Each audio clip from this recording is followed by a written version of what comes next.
Vietnam का war देखिए, अफगानिस्तान का वॉर देखिए, इनको रायता फैलाना आता है, समेटना नहीं आता है।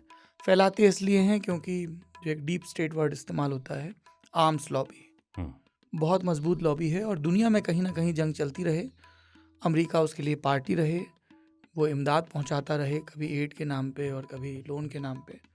एक तो ये मसला है। दूसरा मसला जो है वो जॉबी वेरिक की एक किताब है जिसको पुलित्जर प्राइज़ मिला है, उसका टाइटल है ब्लैक फ्लैग्स।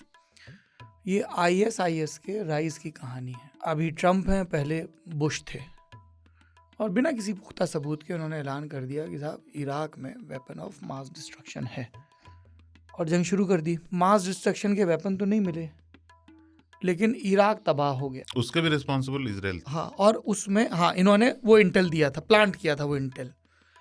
उसके नतीजे में ये हुआ कि इराक चरमपंथी इस्लामिस्ट मिलिटेंट टेररिस्ट ग्रुप्स का सबसे बड़ा केंद्र बन गया। वहाँ अव्यवस्था हुई, कोई दूसरी आप पॉलिटिकल रिजीम ला नहीं पाए जो स्थायी रही हो।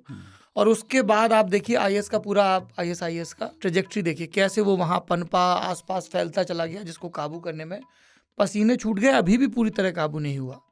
जो तालिबान हमारे लिए और दुनिया के लिए कभी बुरा था, अब वो एक बेटर एक्टर दिख रहा है, क्योंकि वो तालिबान वर्सेस हो रखा है ISIS के अफगान चैप्टर के।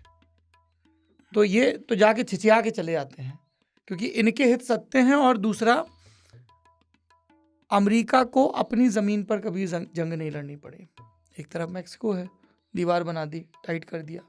दूसरी तरफ कनाडा है, जिसको धमकाते रहते हैं हम स्टेट बना लेंगे, ये कर लेंगे, वो कर लेंगे। इन्होंने जंग हमेशा दूसरी जगह जाके लड़ी।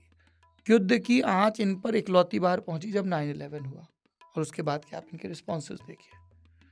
पर्ल हार्बर पे एक अटैक हुआ तो इनने 2 बम गिराए, 9/11 हुआ तो एक अफगानिस्तान और फिर एक इराक को ध्वस्त किया।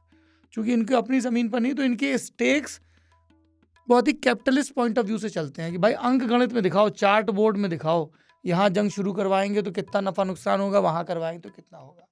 यहाँ पे भी वैसे। इसराइल के लिए वो अपने अस्तित्व का सवाल है, यूरोप के लिए वो उनके कृतज्ञता और अपराध बोध का सवाल है कि उन्होंने सेकेंड वर्ल्ड वॉर में जो किया, यहूदियों के साथ घिनौने अपराध किए, तो उसका सवाल है। उस एक कौम के लिए, जाइनिज्म के लिए उनकी असमत का सवाल है, ईरानियों के लिए उनकी अपनी असमत का सवाल है। अमेरिका के लिए विशुद्ध रूप से ये बैलेंस शीट का सवाल है, P&L का सवाल है, प्रॉफिट एंड लॉस का सवाल है।